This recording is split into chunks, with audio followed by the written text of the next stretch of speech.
Who are you in relationship to your current birth control? Find the card that represents that. Okay. Who is your current birth control? Find a card that represents that.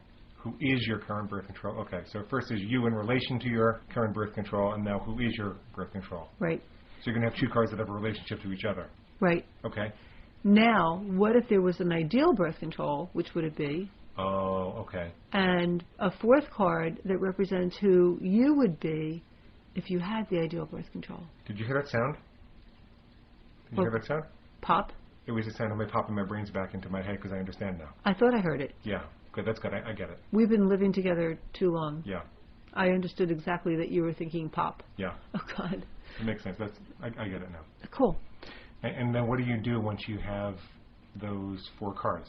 Well, the simplest thing to do, and anybody can do this, is just have them give you 5 words to describe each of their choices.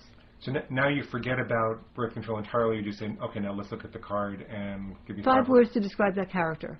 So 5 words to describe the goddess, 5 words to describe the warrior, 5 words to describe whoever they chose. The victim, 5 words to describe the slave driver. Interesting, okay. Right. That's a much simpler task. And you have them write it all, especially if you're working in a group, you have them jot it down so that they're not influencing each other. Oh, okay. And then you have them report on what they chose, and then invite them, once they've reported on all of the different adjectives that they used, then go back to each one and invite them to tie back their associations to themselves or to, you know, the problem at hand, the product, whatever it is that you were doing. And this is so rich that if you wanted to, you could spend an hour just on this exercise alone. Very often in market research and focus groups, we don't have time to do that. In a therapy group or in an individual session or in a coaching session, you'd have plenty of time just to work with that and let the person tell stories. And because the characters are so meaningful, the stories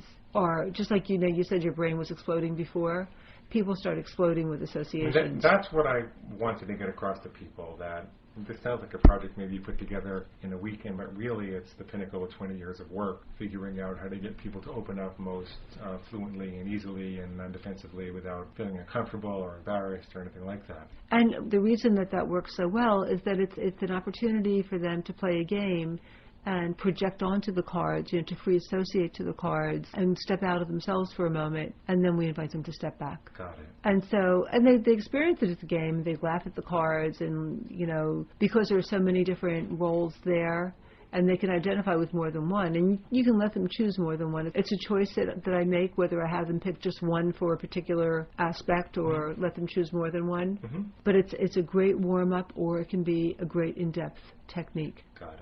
So, do we want to demonstrate this? I would love to. Could I be the guinea pig? Sure. Okay.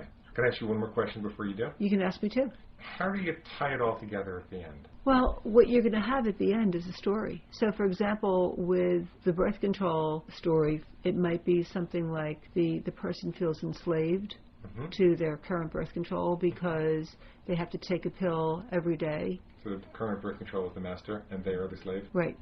So they would actually pick the slave and the master as the two cards? They might, or it might be, you know, it might be a predator. They feel like the slave and their current birth control is a predator because it feeds on their fears. You know, it's like something that makes them uncomfortable because if they don't take it at the exact same time every single day, they're never sure, are they really covered? Also, there are potential side effects. Blah, blah, blah, blah, blah, blah, blah, all kinds of stuff. So the ideal birth control would be something that they didn't put in their mouth and take internally. You know, maybe it's applied topically, so it doesn't seem like it's systemic. I'm making this up now. And they only have to use it once a month so they can forget about it and feel more natural. It's like, you know, friendly, and it, like what might they have picked? It might have been their Messiah.